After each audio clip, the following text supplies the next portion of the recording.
I love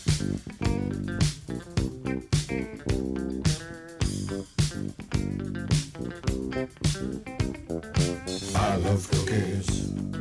I love cookies. I love cookies. I love cookies. Welcome to Cookies, the world's most influential basketball podcast. I am Ben Detrick. Jordan Redaelli is on vacation. Andrew Kuo, as you might expect. He takes no days off. Andrew, what's going on, man? Nothing much. Enjoying my days, getting to know myself better and better with each passing day. To mixed results. How you feeling, man? Would you say that you like yourself more or less after really getting to know yourself better? It swings. I definitely like myself less a lot, but then, I can forgive myself for doing stupid things like eating a little too much food or not eating food enough. Really simple stuff going on at the Castle Kuo. Trying to work out, then I got really tired of being ripped and let myself go for a couple days, but I'm back on working out again. Really big stuff, Ben. Well, that's the only way to keep your exercise bike honest. That's right. I have to not work out in order to work out better, and I don't know which kind of works, but that's a good point, though, the earlier one you made about getting to know yourself and maybe not liking the results. A common complaint or realization that I've seen across social media, and I must say it is familiar, is that we're not really getting into self-improvement as much as we hoped. That aside from, I guess, everyone baking bread, which is odd because you can buy bread at the store, but whatever, bread making trend notwithstanding. I'm hearing a lot of people saying, I haven't started learning Italian as I had planned, or I'm not doing 100 burpees a day. I'm not a public notary yet. And all the common complaints about our lack of self-improvement the while aspiring in public notary community. I'm still not licensed to watch you sign something and then stamp it. I can't get there. I don't have the work ethic to become a notary. Have you noticed, no pun intended, that you're not quite as productive as you want to be? I took books off my shelf to maybe read. I'm sorry. I tried. It didn't work out. I can't even stay awake for certain HBO shows that are incessantly brown. Yeah, man, I'm atrophied in a way. I'm disappointed in myself because I thought I was going to read that article and maybe, work on this thing that I've been thinking about forever. I thought I was not the smartest guy in the room, but not the dumbest guy in the room. But I have doubts now. I might be the dumbest guy. Smartest? Oh. I mean, I have, Do you have doubts? You have new doubts about being the dumbest guy in the room. Well, I'm lucky enough to be quarantined with my wife, but I have a feeling that I might be the dumbest person in the room. I have no proof that I'm not. Well, there's not a lot of options. It's a pretty binary situation. So if you suspect that you're the dumbest person in the room, there's only two people there. The probability is high. I do think there was a fleeting moment in which I assumed, like a lot of people, that this would be a time for self-improvement. And like you, I've moved books closer to my bed. Yes, they've gotten closer, that's for sure. And maybe I looked at Duolingo for a second. Nice. And thought, yeah, I could brush up on my Spanish. But so far, really my energy has been dedicated to feeding myself. And going to the wine store once in a while. And by once in a while, I mean always making sure there's wine in the house. For sure. Do you still have your wine fridge plugged in from way back in the Sham Dog days, maybe? No, I'm going through wine too fast to even refrigerate it. Respect. I love that. Volume shooting. Yeah, I really need to plug that in, though. But it would just sit there empty. I feel like this is its own standalone pod. The things I wish I did during quarantine, because not only did I want to read that essay, that short story, I kind of like short stories. Expected myself to make something nice, like maybe a meal that I had in mind. And all the ingredients are in my fridge. I'm not even fronting. Like, I have the stuff to make stuff. But I find myself eating tins of sardines over the sink a little bit, just to get it over with. Just get it over with, man. Just wash the sink out. To this point about short stories, I want to ask you something. What's up? Do you like short stories as a format? Respect to the Night Spot short stories and Williamsburg Pizza, all the same family, and a Cookies classic contender made it to the finals. Oh my God, they were dogs. That was a good team. But talking about short stories as a format of literature, you're in on short stories. I have a bias because both my parents were short story writers, so they kind of taught me how to read them. And, what I mean by that is just to look for certain things that happen in this period of reading time and the kind of tricks that writers use within that zone that maybe novelists don't. And, I think my dad wrote a couple of novels, but he was very interested in the short story, and I love them. I don't read anymore, so that is disappointing to myself and the mirror in my house. But I do enjoy a short story, and I know they're not quite in fashion, and the fact that the New Yorker publishes one every week is wonderful. Yeah, that's what I was thinking about, because every now and then, and I'm thinking specifically of Cat Person becoming a internet phenomenon where everyone read it.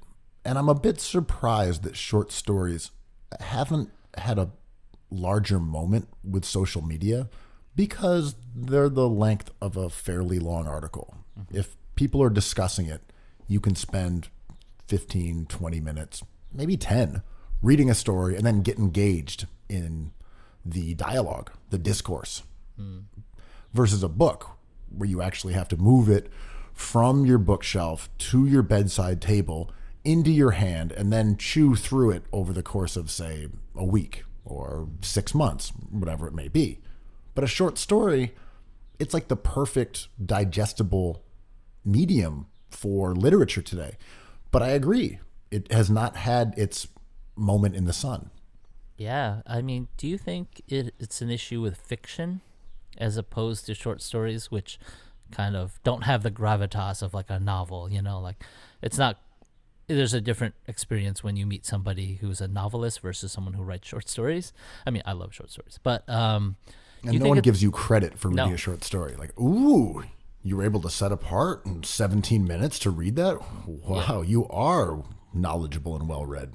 I'm the NIT champion. But I'm number one in the relegated league.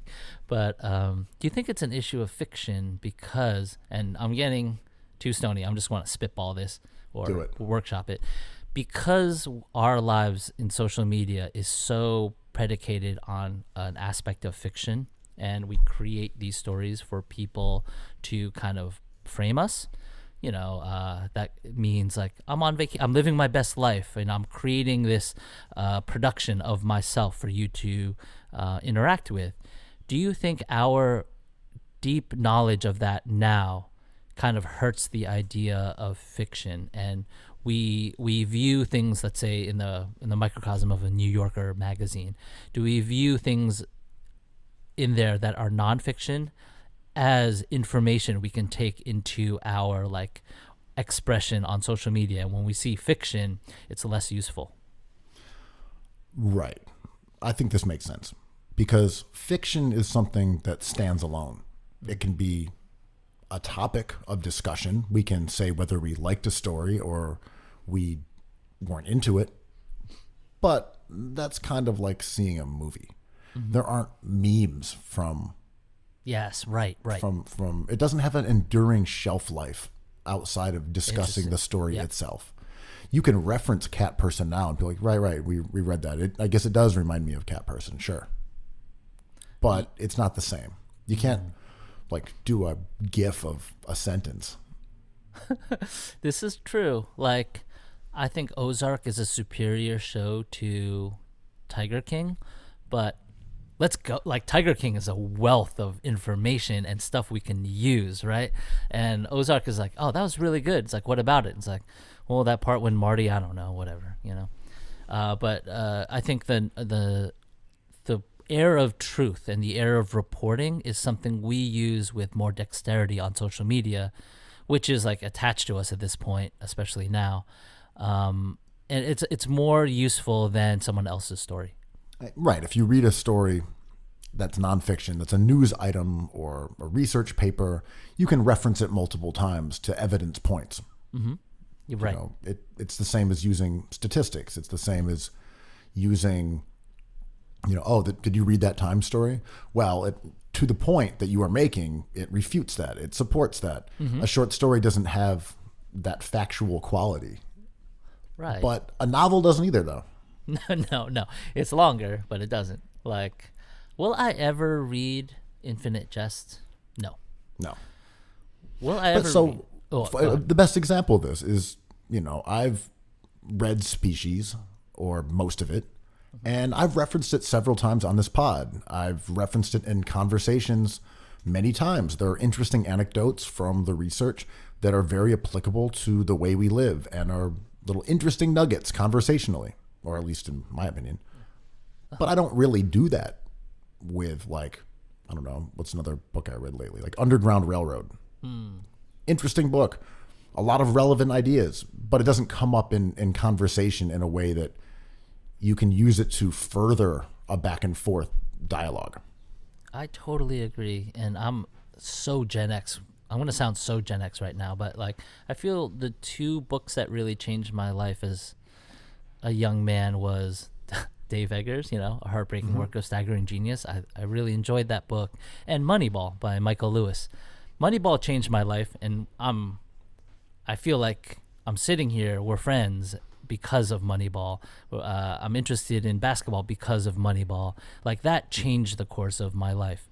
Dave Eggers that book was as important to me, but it didn't affect my life in the same ways. It affected me emotionally in the way I handle like drama and problems, and I kind of access that knowledge occasionally, but not like I do with that nonfiction book, you know? For me, it was actually an article by Michael Lewis that was in the New York Times about Shane Battier. Awesome. That really changed the way I viewed basketball, not only as someone who played it, but as someone who was seeking to understand it or pay attention to it or be a better fan. You know, this was well before I was writing about it in any capacity. So it was just really something that was interesting to me. I didn't see any professional utility. But for me, what was really interesting was trying to glean the information from this article and apply it on the basketball court.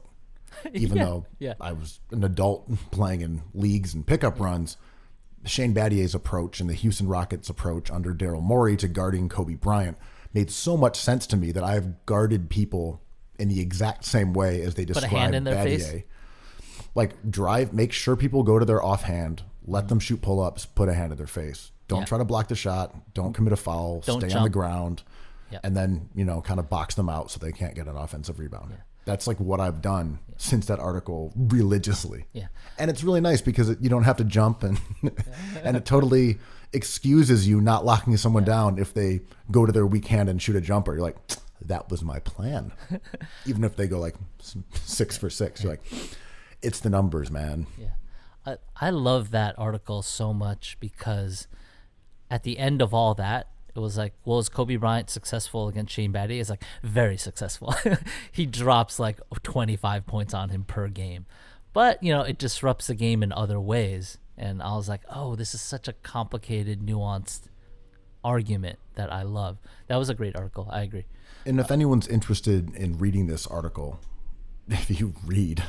No, get out of here. We're in quarantine, Ben. No one reads. It was called the No Stats All-Star, and it ran in the New York Times Magazine on February 13th, 2009. Yeah. And it's cool because it talks about Daryl Morey before we knew who he was. Yeah. I mean, 11 years ago. And I love this idea that we've kind of unearthed, because you know how a few people have said with our Facebook accounts and with our Twitter personas and with our Instagram representations, like we've all become artists, like whatever. That's a dumb word, but we have all kind of inhabited the brain space of what we think an artist does, which is tell a story that is based off of our experience, but also framing it in a way that kind of spirals into something else and signifies something before it, next to it, ahead of it, whatever. And I think of the way some artists say, like, well, I'm never not working. My whole life is me being in studio. The world is my studio. Carl Andre, these people who think that their experience is them existing as an artist. Gilbert and George have talked about this, living sculptures. And it's interesting that I think more people have been able to access that process, Tony Roten. And I think it's really cool. And this is what we're talking about with everything that we consume has to be usable enough. And I think articles like the article you read, I hope people that you mentioned, I hope people go read that if they read at all, which they shouldn't, obviously. No. They should just ask us to describe it in memory. But it's useful, whereas like maybe a staggering work of heartbreaking genius is useful in a way that's less apparent in the moment. But it's interesting. I don't know how we're going to age as a community this way. I think fine, but it's it's pretty cool. What would help most people, because everyone now is a food influencer. We've all adopted this. We've moved from being a hand model or a travel vlogger. We are all food influencers now. We all break out the Instapot. This is what we are as a people. Mm-hmm. Food influencers. We do it on TikTok. We do it on Instagram. We do it on Twitter. YouTube, of course. But now as an aspiring food influencer who wants to go from being a middling, low-level food influencer to the top of the food influencer heap, the Emrata of food influencers. What should I read? Do I want to read? Can Michael Lewis help me? Kenji Lopez Alt. I think of like what can you read, right? Like all these my favorite food people all have cookbooks, and I have a lot of them, and they're cool, but they're useful. Yeah, I think the cookbooks, but food doesn't really work. Like M.K. Fisher famously wrote about oysters, right? And like Ruth Reichel was an amazing writer about food in New York City for many years at the New York Times.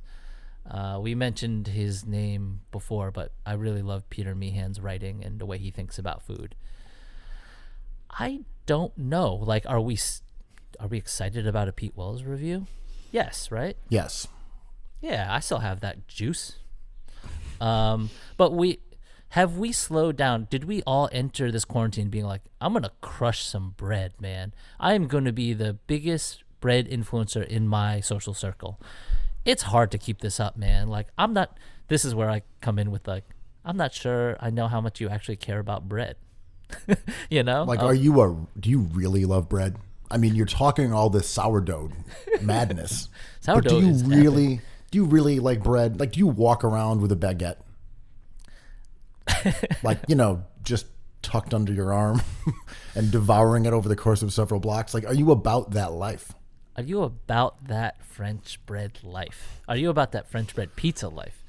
Like, do you carry a miche under each armpit? I always feel bad for like chefs and food influencers, because it's sort of like my kid could do that, being like, I am now Allison Roman, and I'm like, no, she's a genius. But it's like, but look at the bread I made. I'm like, oh, that looks very good.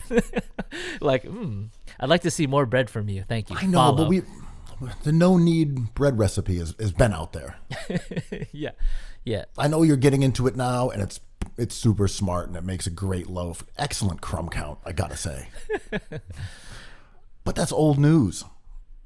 Look, the only piece of advice I have for all you humble, aspiring food-fluencers is, and I asked a New York Times food photographer some advice. How do you make your food photos look better?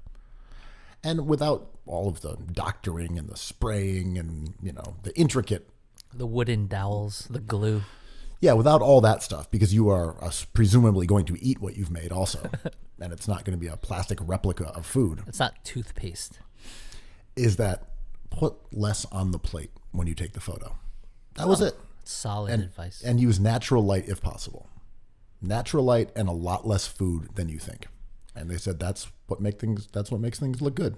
That's the advice I got. I don't know if it's good. I'm not a high-powered food influencer, but this is what an expert in food photography said. So take that to heart when you're really bored and you're cooking at home and you want to impress your mom.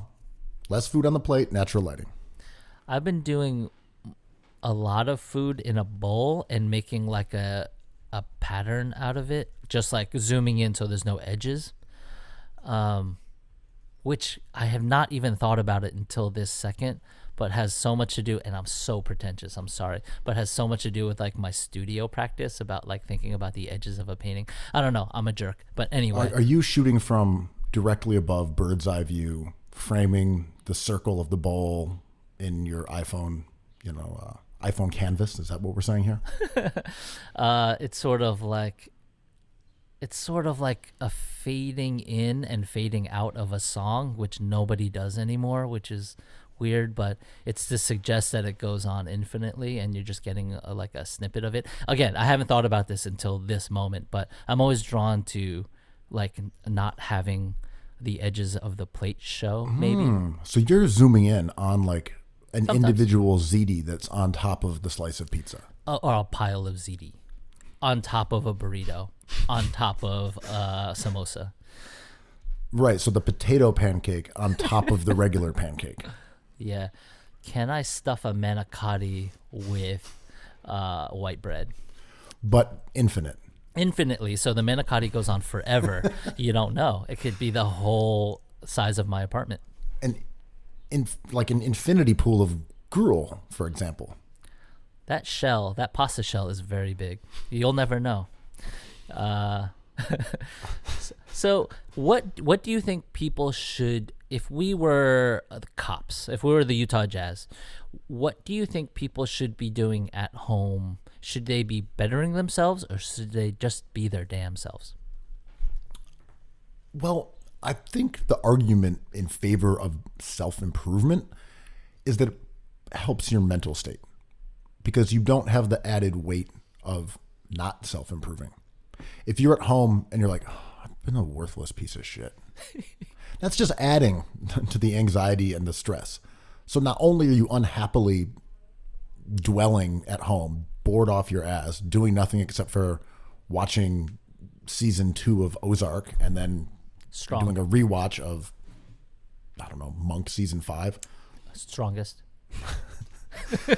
But you may also compound those feelings of unhappiness with a sense of lost opportunity, of squandered time. Yeah. So I would say that if people want to do those things, it would be probably better for you mentally if you do some of them, at least to assuage those feelings of guilt.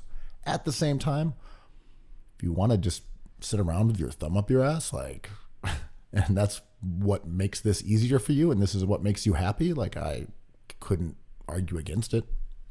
Yeah, I think I agree. You got to do what you have to do because it's so weird. It's so mundane and so scary at the same time that it short circuits your brain. And I was obsessed for my whole life about trying to slow down time because my memory sucks and things just go too fast. And it's sort of like when you have a delicious piece of food and you swallow it too fast. It's like, oh, I wish I chewed that longer. But that's how I feel about time. And for years, I've been obsessed with trying to slow it down and to various degrees of success. But, the more experiences you have that are new, it feels like time slows down a little bit. If you and this is what I do in my studio, if you mark down the minutia of your life, you can slow down time in a way and experience it in a different way. The clock moves differently. And now that we're here and time is at almost a grind, I find myself almost wanting it to get faster. Yeah, so here's a question. If you could press a button and just get through this immediately, and we'll say, okay, you're going to press a button that's going to be September 1st. Would you press that button? I would be tempted, but I would not. I think this is kind of how I feel too. Yeah, this is important for us, I think.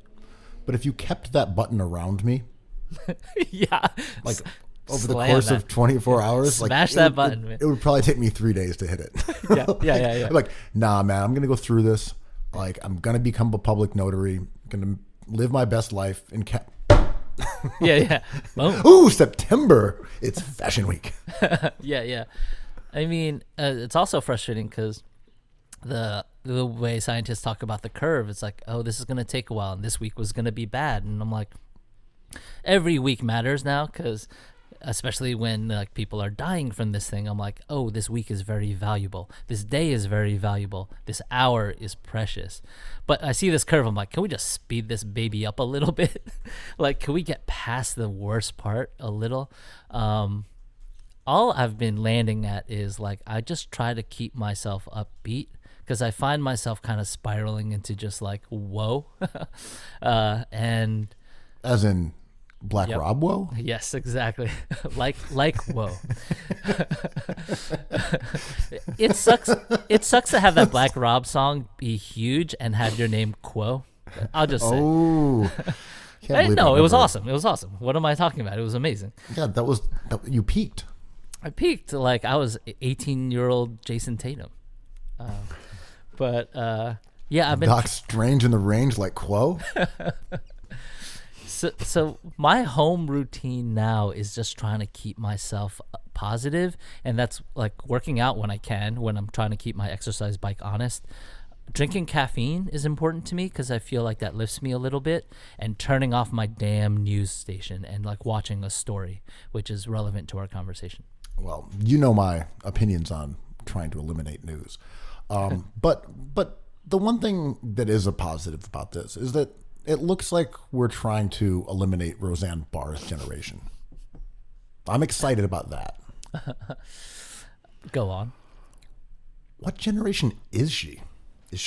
I mean, she has huge boomer tendencies, but I really associate her with Gen X.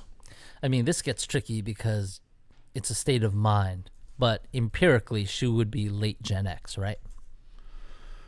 Roseanne Barr is 67 years old. Oh, she's a boomer. That's a apex. I loved her show, man. Back in the day when it was on syndication, I really loved that. I loved John Goodman. I loved all like the goth pre-emo characters. Melissa Gilbert, is that her name? Maybe not. Maybe.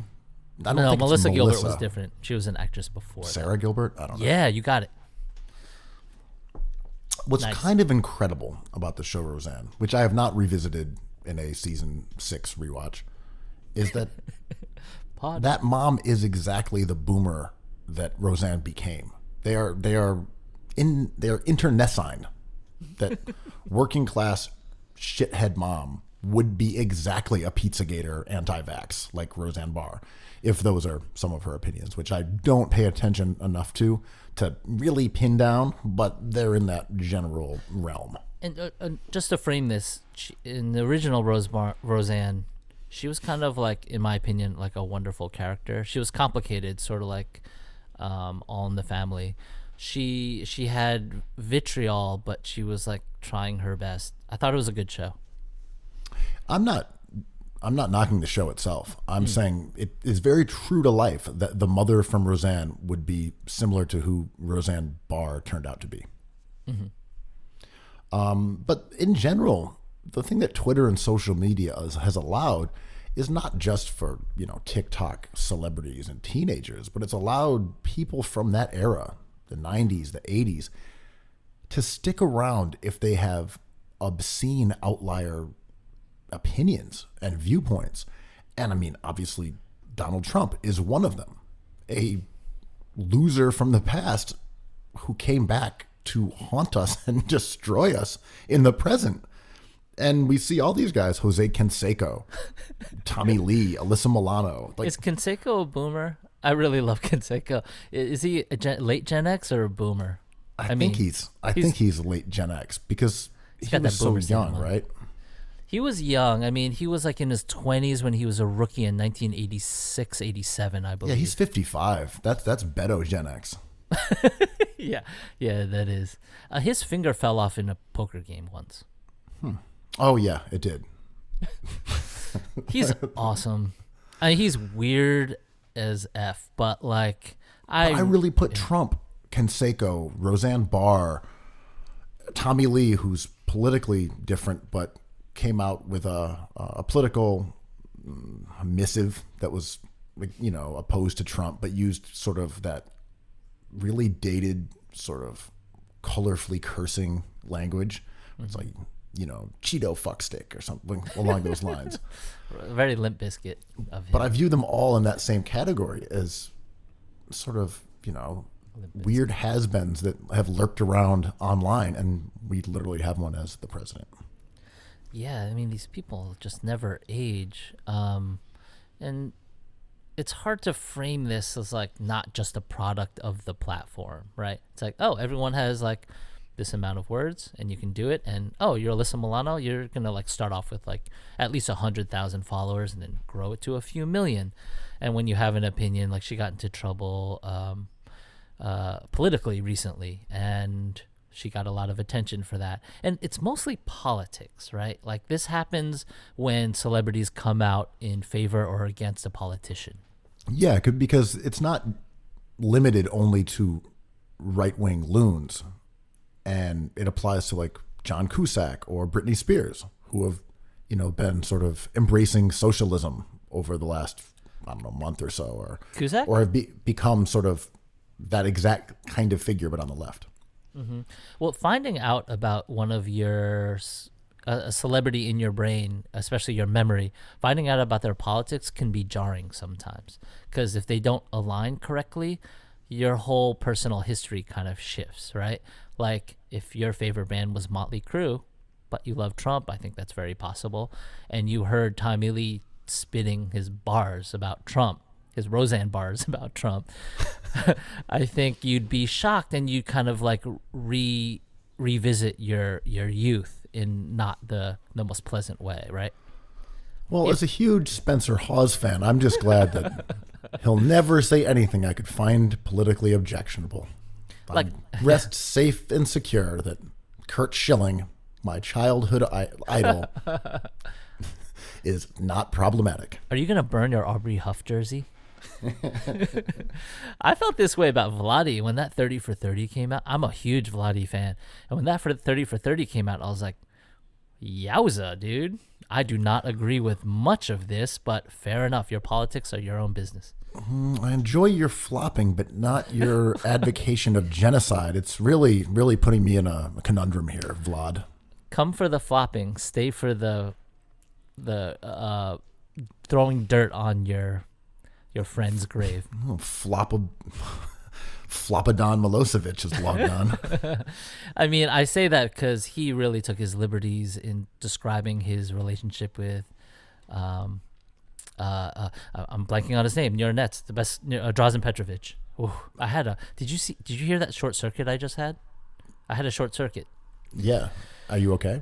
I'm back. And so he kind of like reframed his relationship that was so complicated with all the global politics at the time, with Drazen Petrovic, an NBA great who passed away tragically early. Do you think that you just blacked out when trying to come up with the name Drazen Petrovic because he spent early years of his career on the Portland Trailblazers?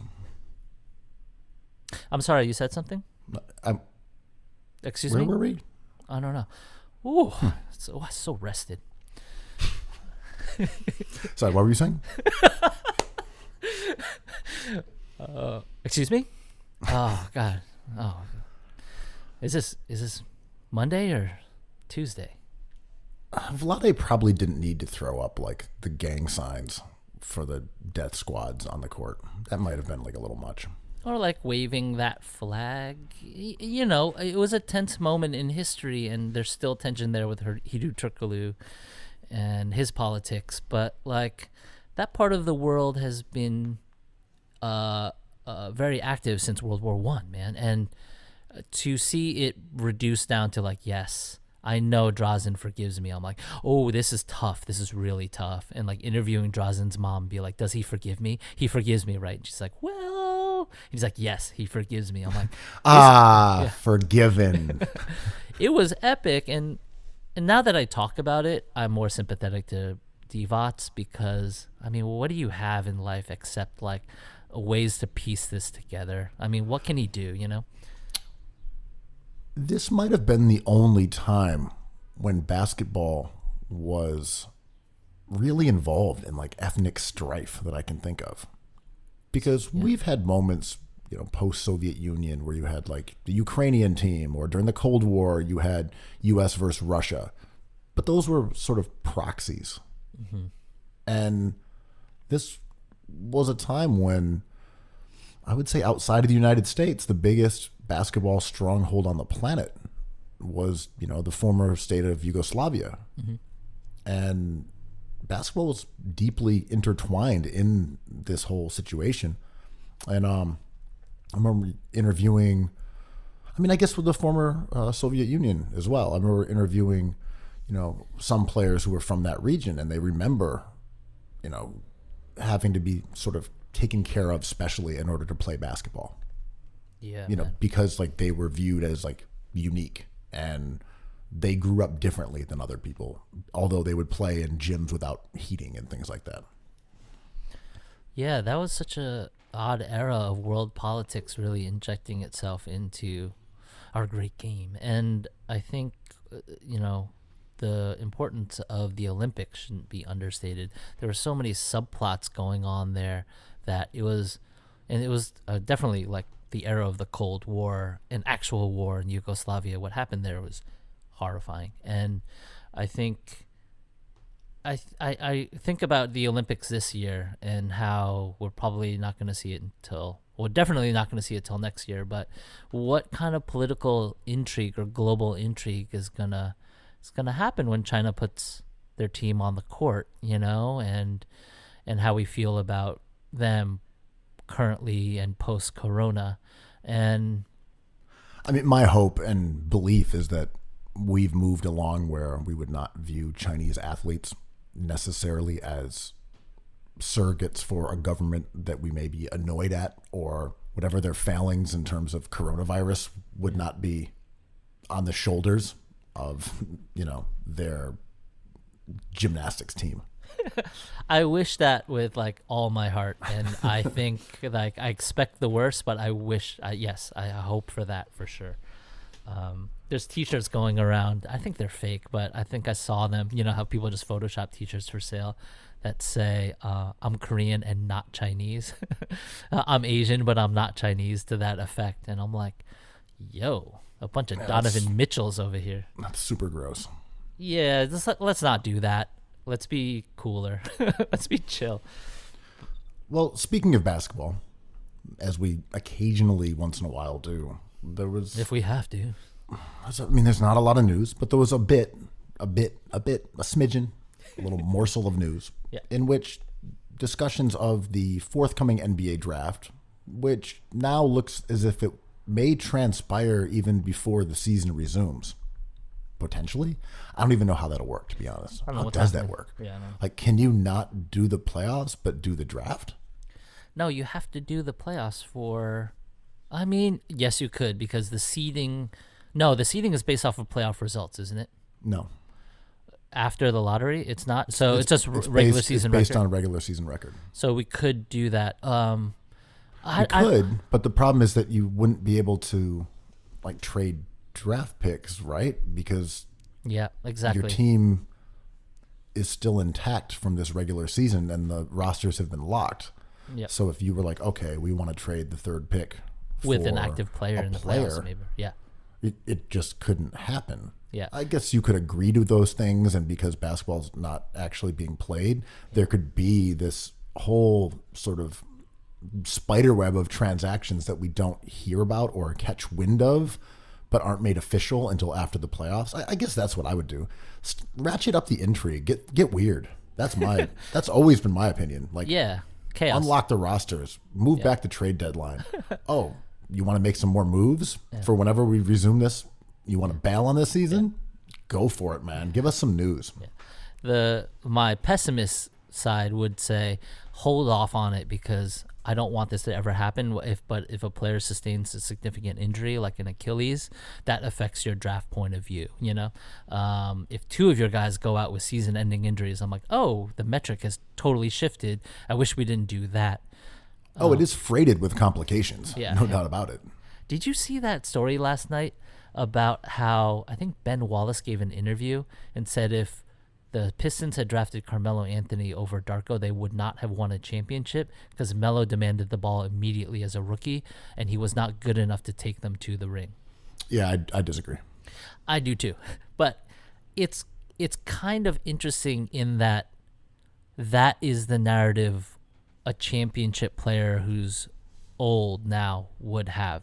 It felt right in line with conventional wisdom to me, where I was impressed with, like, I was comforted by the predictability of that take. Well, Detroit was good because their defensive rating was second best behind the Spurs that season. Their offensive rating was 18th. They sucked on offense. And that was because their coach was Larry Brown, who is an absolute butcher. I mean, it's terrible. So if you added Carmelo Anthony to that team with Larry Brown, maybe he doesn't even play because Larry Brown was a madman. Their next season, their offensive rating under Larry Brown again was 17th. The year after that, when they brought in Flip Saunders, who was not a complete offensive cretin, it suddenly jumped to 4th in the entire NBA. So I'm going to say Ben Wallace is wrong. That if you added a skilled offensive player to a below average offensive team, it probably would have helped them and they still would have won because I don't think Melo would have completely compromised their defense. I agree. But you know what I mean when I say that it's like a comforting thought. Like, what choice does he have? He doesn't want to sell out his teammates, unlike the Boston Celtics team, which sells each other out constantly. That championship team is kind of like, in a way, a wonderful, like, whole entity.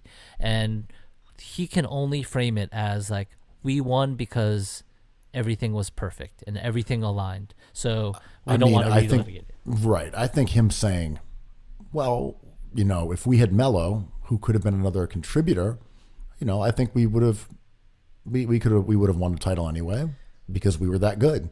And I think the next year we, you know, would have gone to the finals again.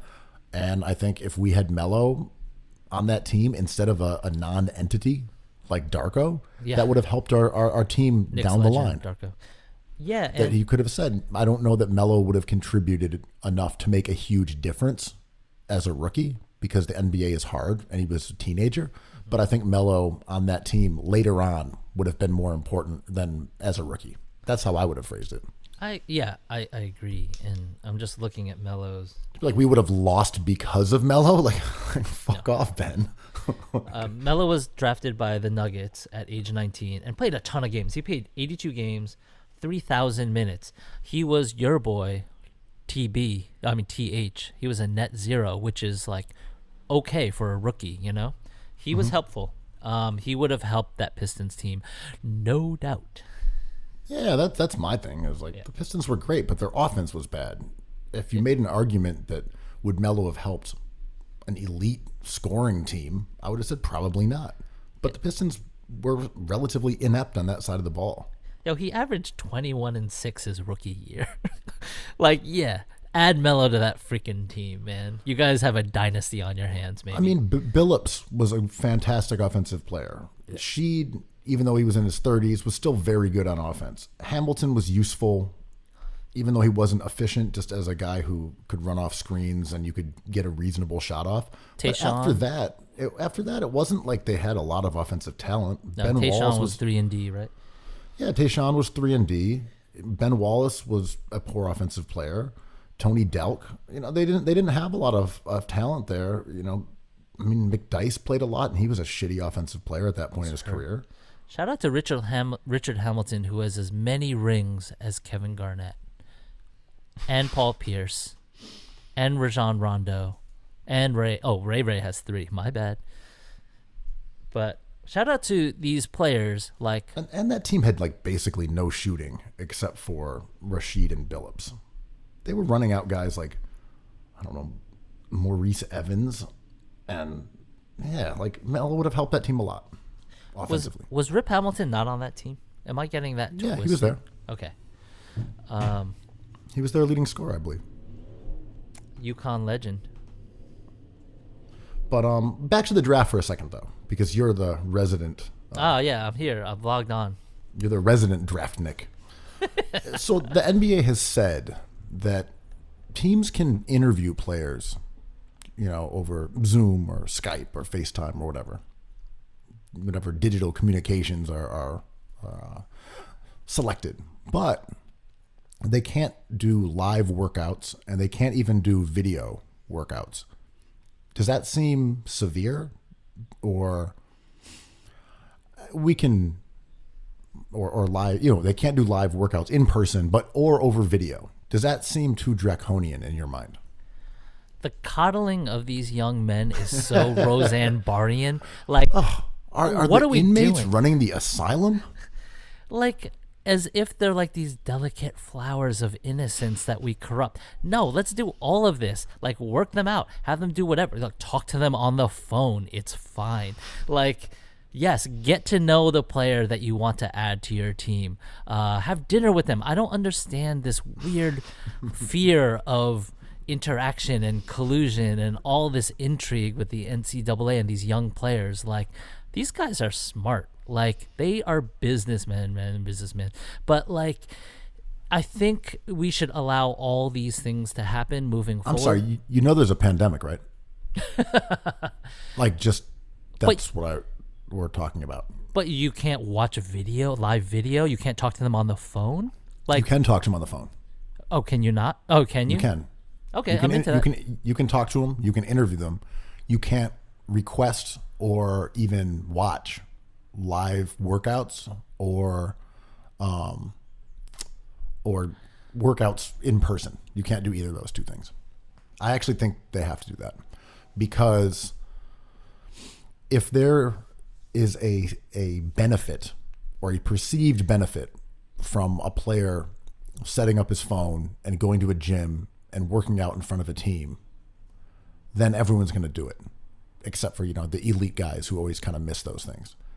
If there is a perceived benefit in showing teams your speed and your leaping ability, your shooting, etc., then you're kind of pressuring players to do it, especially guys who might be on the bleeding edge of being a draftee or a non-draftee.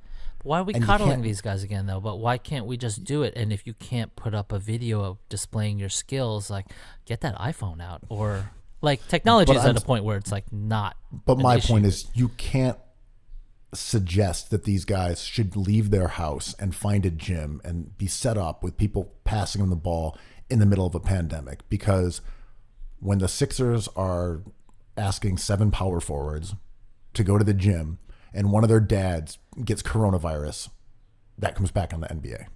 And the NBA already has a stigma of being a freaking hotbed for that COVID life. So the NBA has to protect itself by saying, no. We are not asking you to go to a gym, to leave your house, to meet up with your friends or your coach and do anything other than just sit on your couch and chat with us. The NBA has to protect itself, I think. Legally, I think that makes sense. They don't want that to be a liable situation for them. Yeah, when you frame it like that, I'm down. Whatever. I'm saying, okay, Kuo, due to the fact that you are in your house most of the time, you are suddenly now an NBA prospect. Yes, I can't wait. And I'm the Knicks, and I'm like, yes. You've been at home. You only played in a handful of college games. We love your game, but we got to see you out there playing against someone. We got to see you How honest out there is getting that some defense? shots up. Like, how would you go about doing it? Would you be willing to go find a gym to rent out and go there in a gym and shoot around? I mean, maybe you would, but like that certainly is a can of worms. Yeah, that's a legal can of worms. I think every young man is willing to risk that, especially with what's at stake. If the Knicks were like, you're on the cusp, we have the Clippers pick in the 25th, I forget what it is, and we're thinking about taking you, but we're also looking at other kids who have been able to work out with us. I'm like, yeah, let's do it. And like, that's the problem. It's the pressure. It's not necessarily everyone has to do it. It's that if there's an edge.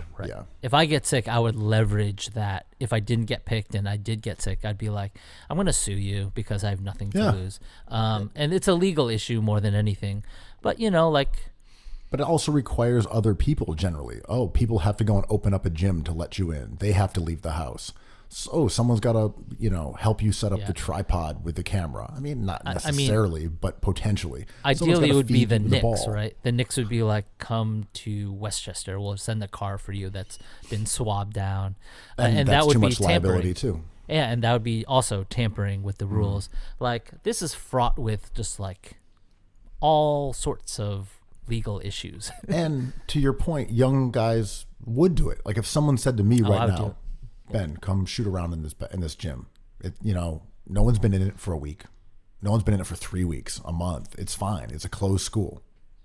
Come over there, sanitize your hands. We'll have some basketballs waiting for you. It'll be sanitized. You'll get some shots up. We'll have a tripod for you. You'd be like, no one's around. Yeah, no one's around. We'll set up the tripod and we'll leave. And we'll just the door will be open. Walk in, sanitize your hands. It's just like going to a supermarket, except no one's there. You would do it. You would not feel fear, especially to your point. If you're like, look, this is the difference between a rookie scale contract where I'm making $1.5 million a year and 2.7.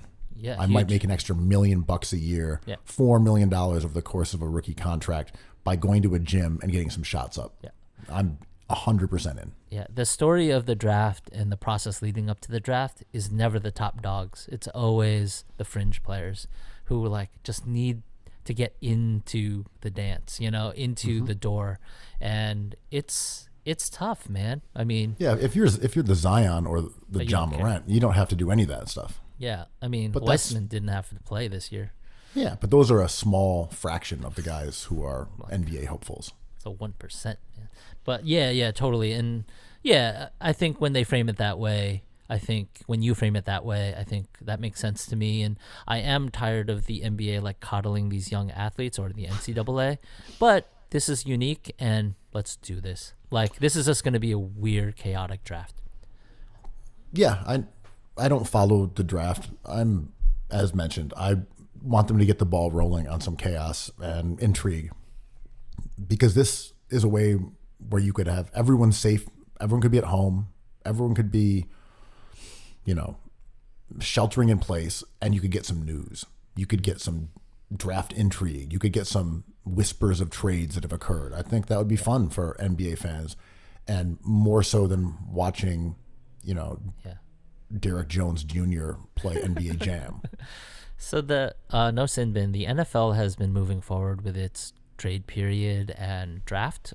They're going to do it via Wi-Fi, and everyone can stay home, and they're thinking about how to present it. It hasn't gone over great, in my opinion. A lot of people who love football, like, well, we're talking about it. Our guys have new players, and we've traded away players, and the draft is coming up. This is important. But there's a sense the tone in the room isn't the same enthusiasm for obvious reasons. And in my opinion, no sin bin, I think they miscalculated. I thought they should have put everything on a stop, because when it moved forward, it felt sad. And it felt like we were talking about an immediate future that we were so unsure of. Well, all these leagues seem to make plans that a day later sound like some shit you wrote when you were high. Like baseball is staring like, at all right, Randalls. Yeah, we're going to put everyone in like hotels and quarantine. We'll have minor leaguers ready to take their place when they get sick, and be like, yo, do you want to reread this? What you just just wrote? You're like, No, I didn't write this. Never me, buddy. Wow. Wow. I texted that? I said that to people? Like, Whoa. test all the players and have them play regular season games? I've never said that. That was the interns. More gruel for you. More gruel. I want to revisit something that you had mentioned, because the Pistons went to one finals and won it. They went to a second finals and they lost it. And first one, they beat the Lakers and they lost to the Spurs. One chip. Another team that had a similar championship trajectory was the Boston Celtics. And they went to the finals and they won one. And then they went to the finals and they lost one. And we're talking about a relatively the same period of time, early to mid 2000s. That was, or a little later in Boston's case. But 2 trips to the finals, 1 win, 1 loss. Those teams are viewed very differently. Why do you think that is? Like, what could it be? Is it the bagpipe media mafia? Could it be the corned beef crew? It's curious, if nothing else. Why one of these teams is lionized as an all-time great, almost a dynasty, the Big Three. It's almost as if it's manufactured consent. It's as if you turned on a sports network and they had someone from that team sitting on a show talking about basketball and constantly comparing everything back to their accolades for winning 1 championship, which is equal to the amount of Rip Hamilton championships. So you're talking about, of course, every time you turn on ESPN, TNT, Love local, it. I'm into everywhere. It. I'm into it. Yeah. You then see Carlos Delfino and Carlos Arroyo and Tony Delk All the losses. talking about how great that Pistons team was. There he is, Tayshaun Prince, announcing every game. Oh, let's go to our in-studio audience with Jason Maxiell. Maxiel. He was a baller. Kelvin Cato is here. Yeah. It's like... Chauncey Billups actually is, though. Oh, yeah. Chauncey Billups. I believe Chauncey Billups had a run in Boston, too. They drafted him. He's an inside man. Yes, he is an inside man. It's To fun. me, he'll always be a Nugget. Oh, I like that. To me, he's obviously a Nick Great. Raised his banner to the rafters, or his jersey. Legend. Nick's legend. But yeah, I mean, I didn't even realize he's actually BBM. He's BMM BBM. affiliated. He's adjacent. he was a late bloomer, though. He was a sleeper cell. The only reason he's on TV is because he played for the Celtics. God, Shaq's TNT gig, man. Those Celtics, man. Get out of here. Shaq, Celtic for life. But this kind of came about in one of the Twitter polls meant to enrage normal, well-balanced NBA fans when they threw up a start, bench, cut kind of meme with your boy, Martell Webster, the god, Ben Simmons, and some other player. I don't even know. Oh, yeah, Devin Booker. Devin Booker's great, whatever. Clearly, the empirical choice is Ben Simmons, but Jason Tatum trended off of that. And it's just look. Go off. I'm not. Like my man, Jose Canseco. I have 9 fingers. Huge Gen X tranquility right now. You got me, guys. When you made me go on several days of ranting about Allen Iverson versus Steve Nash. And I stand by my response. No matter how triggered I was, it was the right thing to do. Basically, Derek Fisher with no rings. But you can't Steve Blake without the hand skills. You can't get me now, though. You can't get me with Simmons, Tatum, Booker. You can't get me anymore. I saw it. I identified it as bait. Fool me once. And I walked away. Oh. No, siree. Not getting me with this one. That tranquility. My energy is still for Allen Iverson versus Steve Nash. On that. I'm as mad as the moment I read that. That's fair, man. But like, we constantly joke about the BMM, but it rears its ugly head constantly when we're all together. It's real. It's real. It's 100% real. Yeah, and we're all as a community trying to keep our spirits up and trying to talk about the NBA, and there they are trying to create their revisionist history constantly. Like, let's get a bunch of people in a room, rank the cast member or the characters in Ray Donovan, and stand for Steve Nash and our one victory championship squad. Like, can we talk about Kendrick Perkins more? I'm like, well, what about Rasheed Wallace? Like, what about him? I'm like, true. Okay, Kendrick Perkins does have one.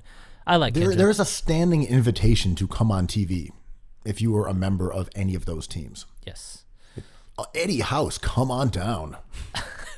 Eddie House. Where's Leon Powell? Scalabrini. Was he part of the championship team? No. He was just part of the lore. Yeah, he was kind of part of the House of Pain. He was more of like a funk dubiist, or an adjacent member to that team, I believe. I don't think he was actually on it. Big Baby would wreak havoc on a TV set, wouldn't he? He's kind of a wild card. But to the point you were making a second ago about narratives. I have the word narrative blocked on Twitter because I don't want to hear anyone ever say narratives. That word doesn't bother me. Could we quickly talk about why it bothers you? I know it's a thing. I'm just curious. What about that word? I think it's a cool word. The meaning of the word is okay. It's the kind of arguments that use narrative are so boring. And they're always this like very Reddit-y kind of like Reddit-y? Yes, but that the narrative that's being created, like I don't want to hear your opinion then. Yeah. I've been trying not to use that word because I know it sounds pretentious and is pretentious, and words change constantly, but I'm sad we lost narrative in the fight. Narrative, like cherry picking, they're words that I just don't want to hear people use in a discussion. Whether they are accurate or not, I just don't want to engage in those kind of phraseology flame wars. Semantics is a bullshit word too, but I use it sometimes by accident. But when someone says semantics, I'm like, yep, don't like that one either. Yeah. It's like by your logic. Also, algorithm is annoying, but I'd use that word too. Simulation's annoying. I overuse that. These are all bad words that became annoying in the last few years. I agree. But back to the BMM is that, of course, anytime, man. But that the enduring takeaways, the narratives of the season seem to be that Jason Tatum became a star and Boston was a contender. Those are like the kind of big takeaways. And are they accurate? In your opinion? No. Oh, weird. I do not think so. Like, Boston outperformed. All credit. Boston played better than we thought. Jason Tatum, as an 18-year-old, really blossomed as a borderline all-star argument. Like, he made it. He did it. No. The good teams in the NBA would wipe Boston pretty quickly. I even think the Sixers would have an ease with Boston in a 7-game series. I think Boston was a good team. I like Boston. Yeah, they're good. I'm a fan of several of their players. They have a vanilla but effective offensive attack. Brad Stevens. I love it. Brad Stevens gets a ton of credit as being a savant, and I think he does put together excellent out-of-bounds plays, after timeout plays, but their offense is mostly a bunch of pick and rolls. His manufacturing of IT's MVP caliber season was pretty awesome. They run a lot of pick and roll. Yeah. They kick the ball out to the wings. They shoot a lot of threes. They're totally, to me, standard, well-coached team. Shout out to Buttigieg, too. More boots. But to me, the narrative of the season needs to be that the Bucks were potentially historically good. They could have threatened the Golden State and Bulls record. Now, they went into self-care mode, as we described, near when the season was indefinitely suspended. They chose not to go for the record. They had an outside chance of being known as one of the greatest regular season teams of all time. And that doesn't seem to be something that is viewed as the dominant takeaway from the 2020 season.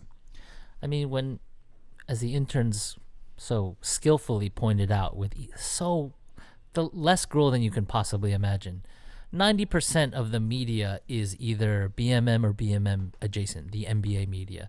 So, when we're sitting here twiddling our thumbs, it's like, well, how good is Jason Tatum? It's like, well, actually, the Bucks were better. It's like, no, but Tatum. But Tatum emerged. He took the leap. The one thing that people do have time to do, at least, is adjust the rest of the advanced metrics to reflect Tatum's I'm so rise mad at B-Ball reference. stardom. I'm so mad at them. All of them. Yeah. PIPM. They are huge Tatum fans, man. I'm telling you, it's not just a conspiracy. Also, it makes Jordan people better. People really right? went in and changed advanced metrics to make Tatum look better. I swear to God. It's so frustrating. It's like, we're changing the tax code on you guys. I'm like, excuse me? It's like, yes, we're going to give corporations more money. I'm like, oh, man, you're doing this? But the Bucks were on pace for 69 wins, and that's nice. Very much so. 69. That's very nice. With a little hot streak. You're talking about challenging 72, 73 wins. And I was happy. And now we're not going to get that. Yes, right. That sucks. But I was happy they went into self-care mode. That made me more excited about the postseason. They didn't have a choice, though. A bunch of players got hurt. Giannis went down, and without him, maybe they could have Agreed. tried to scrape out some wins. But he's the fulcrum for that team. Yep. Obviously, it's not like a revelation. As a Giannis aside, did you hear that he doesn't have access to a hoop to practice on? So he's just chilling at home eating pantry food. Oh, Fat Giannis. Now I'm worried about them. Yeah. Giannis not shooting. Uh-oh. Watch out. Wow. Just getting strong. So many dishonest defenses. Just getting bigger and stronger, and no more flinging up errant 22-footers at a 30% rate. He's just going to try to shove people and dunk. So if you pencil him in, that's a ring. If you put Giannis's brain into Brian Scalabrini's body, wow, we're talking about a dynasty right there.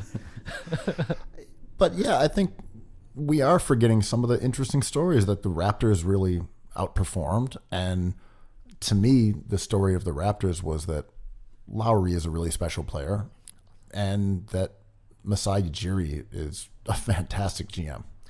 And he has really pushed things forward in terms of looking for the type of players that you can swap in, finding guys later in the draft or even guys who weren't drafted at all, and just having a pipeline of talent in a way that poorly run organizations do not do.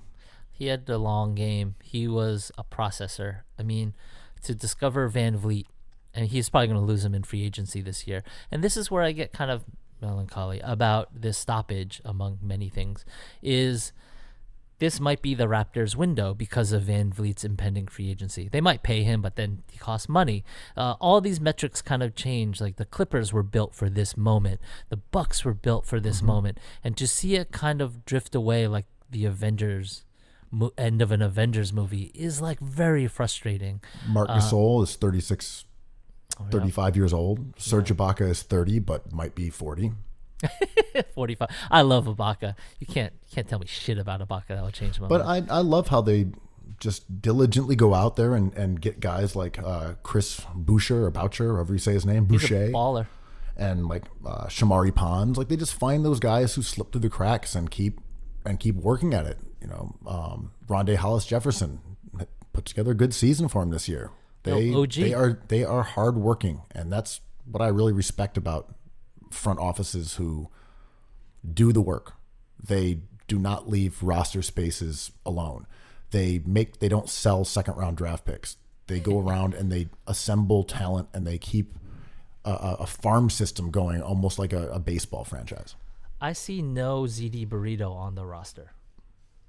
No ZD, no burritos.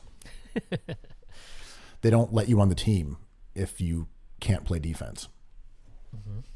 Like, no, sorry. You can't be on the Raptors if you can't defend. There's little redundancy on the roster. There is. I'm looking at it now. Like, this is cool. This is a cool team. I'm so bummed we don't get to see this team sweep the Celtics. Like, you literally are not allowed on the team if you can't defend. That shit is so cool. Yeah. Yeah. I mean, it's so funny, right? Like, yes, it's clear what you hear he's doing. You hear it? You Jerry? Are you giving him like a Spanish pronunciation? I heard him say Uhiri. Uhiri. You could be right. I mean, you're right all the time, Kuo. Oh, yes, right, yes. Ben Simmons from the field. But it's funny, it's so clear what he's doing, and he prioritizes a thing with a long vision that is a devastating, it creates a devastating opponent in a 7-game series. And all we hear about is Boston just like picking the right guys who just like love to play basketball. I'm like, that's not really a thing. It's like, well, we just acquire guys who just like really want it more. I'm like, well, that's not a thing. And then I mean, it's something you say when you don't want to reveal what you're really using. So I respect that. That is also a nice undercover cop sleight of hand. Well, I'd love to tell you our system, but honestly, come here, bend in here. But it's not like Uhiri saying that. We draft guys who want it more. Yeah. Oh, why didn't we think of that? Guys who want it more. But teams that are good at the draft, like Masai with the Raptors, he doesn't say anything. Well, Ainge always wants credit, but he doesn't want to totally show his hand. That's why he always announces every trade that almost happened. Yeah, he's a weirdo. He's a hothead, man. Remember him as a player? Super annoying.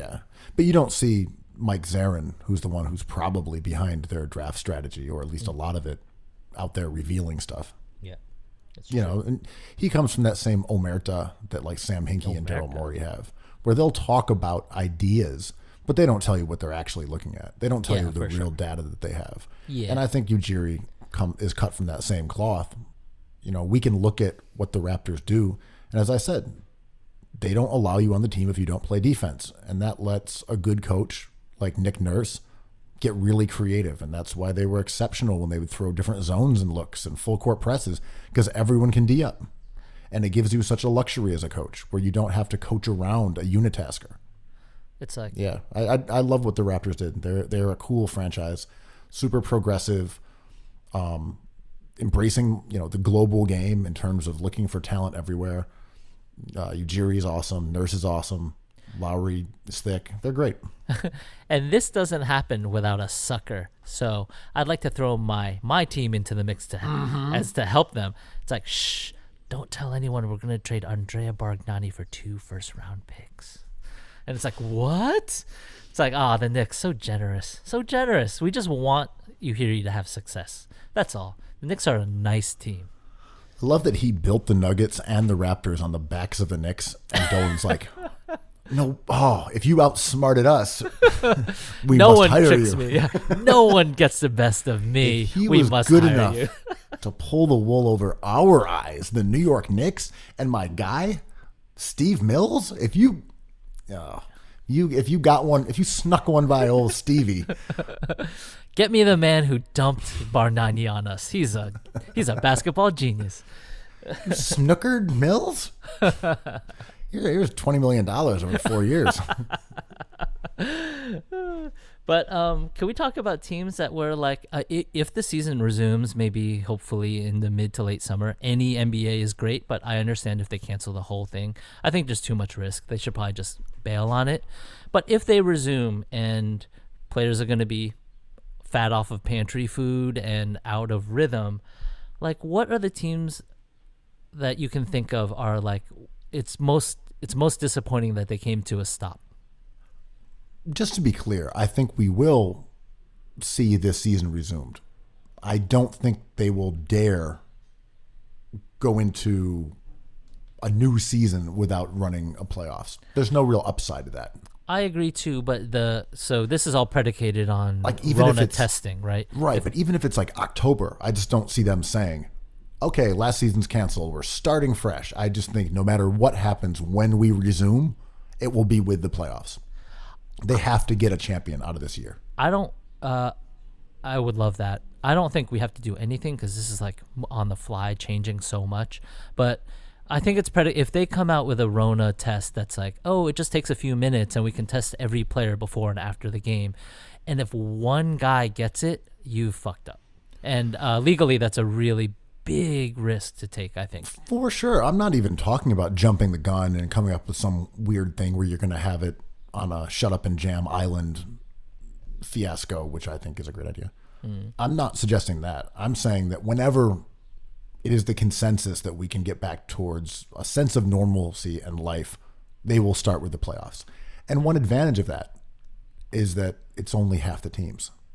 So do you? So you actually do lower your risk, and you lower the amount of fans overall, like in half, and then it obviously diminishes round by round. So to based off our previous conversation, do you also move the draft? Because that means you have to honor contracts. So, for example, Anthony Davis and Fred VanVleet, their contracts would be honored past their calendar day. Yeah, I don't care about any of that stuff. I would just move the draft up and do it just to have something going on. Okay, but you know what I mean? If they start this a year later, let's say it takes a year. I hope not. I really hope not. Let's say it takes a year for us to confidently put the NBA teams back on the court. Do we honor the previous year's contract obligation? Well, yeah. Again, I'm just saying, no matter what happens to me, it will start with a playoffs, finishing the season, and then there'll be a break, and then they'll come back with the next season, whenever that is, even if it takes a year. So Anthony Davis would be a Laker. Yeah, because he's got a chance at a ring right here. Of course, right, absolutely. Yeah, I think. And I don't think the calendar year has any bearing on it at this point. I think it would only be based on the end of the 2020 season. But yeah, even if that happened in 2021. And we could work around a gap. And it's weird because I don't think NBA. I don't know the payout structure for the playoffs, but it's not much. And the players have been taking a cut. This is very complicated. If I was in Silver's war room via House Party, the House Party app, I would. There's a lot to think about, and a lot of legal issues, and a lot of money on the line, and a lot of people's livelihood. Because if VanVleet gets hurt, that really affects his free agency moving forward. I have a lot of sympathy for the NBA, just as I do for almost anyone, and that this is evolving, and ideas that you may have kind of come up with sound really stupid the next day. And just when I was thinking about, like, maybe I had this already. We were talking about this yesterday. And looking back and seeing that I had a bunch of these symptoms, but I wasn't really thinking about it. And then I looked back at the calendar and I was like, wait, so on like the 13th, the 16th, or whatever it was of March, we were still able to like go to restaurants. We were still able to go to bars. And even on the show when we were talking about it, I remember saying specifically, I think it's okay if you like go to a bar and you have a beer or you have a burger and you stay away from people, because we were dealing with the information that we had, the stuff that we were told, because we aren't experts. And the NBA and Adam Silver are not experts in this disease. So when they're coming up with ideas on the fly and they leak out there, they're just trying to solve shit in real time like we are. Yeah. And when I look back at that idea of saying to people, yeah, go to a bar, support your local restaurant, eat in there. Now we know that you can't do that, or it just doesn't work. And if I did get the Rona, it happened like before everything was shut down, just like everyone else.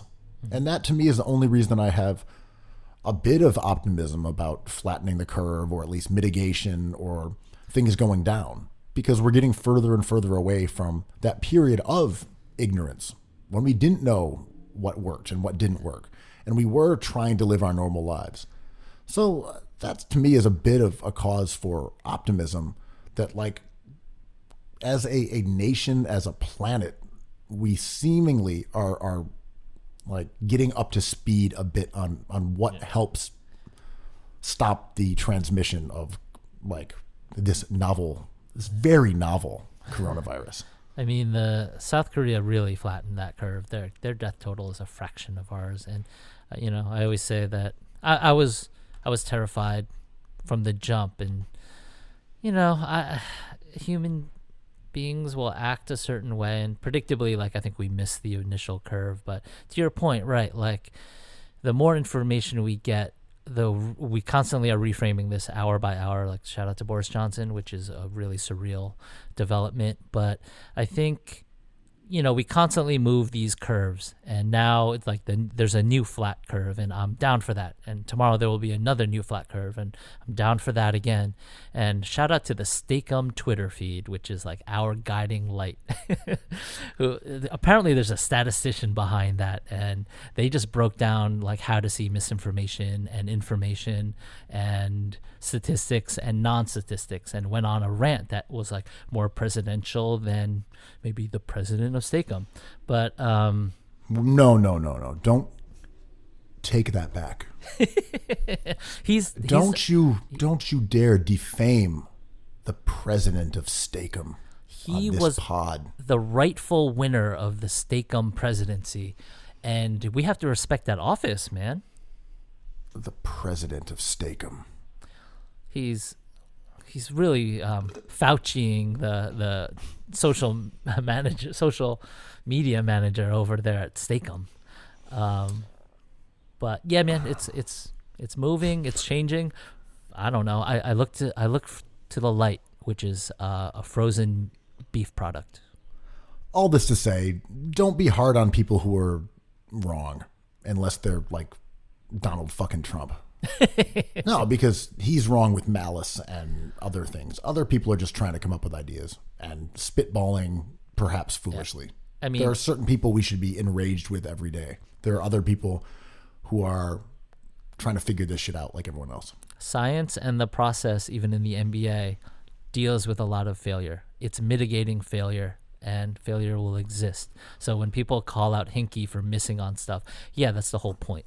I mean, look, let's just wrap it up with this. We're in the era of the 3-point shot.